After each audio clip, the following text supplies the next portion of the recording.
पंजाब में प्रधानमंत्री नरेंद्र मोदी की फिरोजपुर में आज प्रस्तावित रैली रद्द होने को लेकर के बड़ा मामला सामने आया है। प्रधानमंत्री की रैली रद्द होने के बाद राजनीति गर्मा गई है। एक तरफ जहां भारतीय जनता पार्टी इसे कांग्रेस पार्टी की करतूत मान रही है, तो वहीं दूसरी तरफ इसे प्रधानमंत्री की सुरक्षा से जोड़कर इसको मुद्दा बनाया जा रहा है। इसके उलट सोशल मीडिया पर पीएम मोदी की रैली रद्द होने के 3 कारण बताए जा रहे हैं: खराब मौसम, किसानों द्वारा रैली का विरोध और रैली में भीड़ का न होना। केंद्रीय गृह मंत्रालय का दावा है कि पंजाब में पीएम की सुरक्षा से चूक हुई।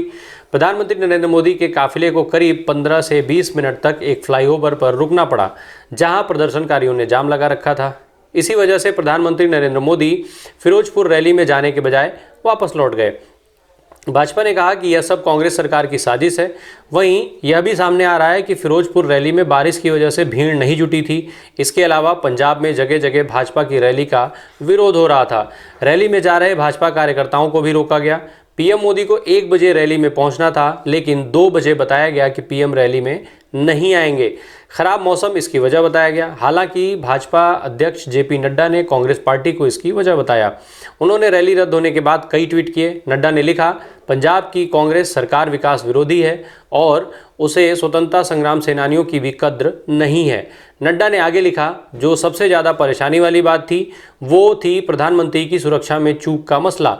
प्रदर्शनकारियों को पीएम के रूट में घुसने की इजाज़त दी गई, जबकि पंजाब के मुख्य सचिव और डीजीपी ने एसपीजी को भरोसा दिया था कि रास्ता सुरक्षित है। मसला सुलझे या इस मुद्दे पर कोई बात हो पाए, इसके लिए पंजाब के मुख्यमंत्री चन्नी ने फ़ोन भी नहीं उठाया। कांग्रेस सरकार को जो तरीके इस्तेमाल कर रही है, उन्हें देखकर लोकतांत्रिक मूल्यों पर भरोसा करने वालों को दुख होगा।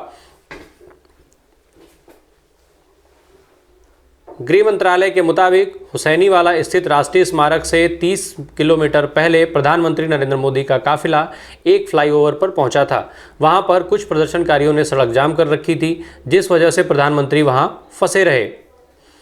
प्रधानमंत्री की सुरक्षा को लेकर केंद्रीय गृह मंत्रालय ने इसे बड़ी चूक माना है। खबर यह भी है कि पीएम मोदी के सड़क मार्ग से गुजरने से पहले पंजाब पुलिस से क्लियरेंस ली गई थी। इसके बावजूद रास्ते में प्रदर्शनकारियों की तरफ से रास्ता जाम मिला। गृह मंत्रालय के मुताबिक पीएम की सुरक्षा के लिए सड़क से गुजरते वक्त अतिरिक्त सुरक्षा होनी चाहिए थी, लेकिन यहां ऐसा कोई बंदोबस्त नहीं किया गया था। इसकी वजह से पीएम को वापस भटिंडा लौटना पड़ा। केंद्रीय गृह मंत्रालय ने इसका कड़ा संज्ञान लिया है और इसे गंभीर सुरक्षा चूक करार दिया है। इस बारे में पंजाब सरकार से विस्तृत रिपोर्ट तलब की गई है। इसके अलावा राज्य सरकार को कहा गया है कि इस मामले में जिम्मेदारी फिक्स कर सख्त एक्शन लिया जाए।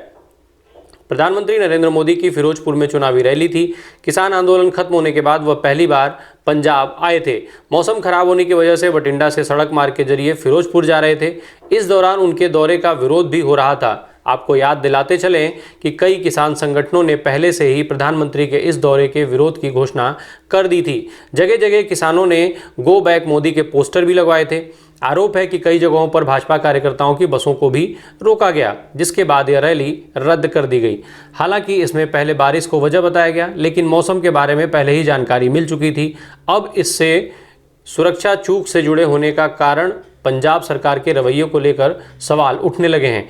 इसके उलट बठिंडा एयरपोर्ट पर मौजूद ऑफिशियल्स के हवाले से न्यूज एजेंसी एएनआई ने बताया है कि प्रधानमंत्री ने एयरपोर्ट पर अधिकारियों को जमकर लताड़ लगाई। साथ ही पीएम ने कहा कि अपने सीएम को धन्यवाद कहना कि मैं बठिंडा एयरपोर्ट तक जिंदा लौट पाया। आज उनकी सुरक्षा के साथ जो खिलवाड़ पंजाब की सरकार के संरक्षण में आज पंजाब के अंदर हुआ है, वह पंजाब के अंदर व्याप्त अराजकता और दुर्व्यवस्था का एक जीता जागता उदाहरण है। कांग्रेस शासित पंजाब की सरकार को देश की जनता से इस बात के लिए माफी मांगनी चाहिए।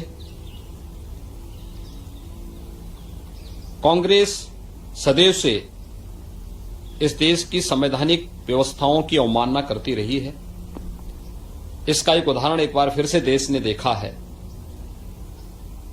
हमारे लोकप्रिय नेता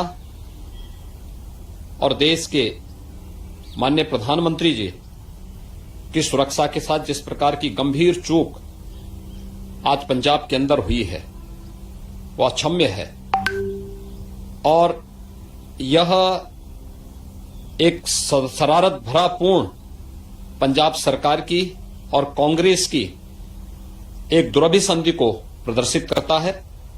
यह देश इस प्रकार की किसी भी साजिश को सफल नहीं होने देगा।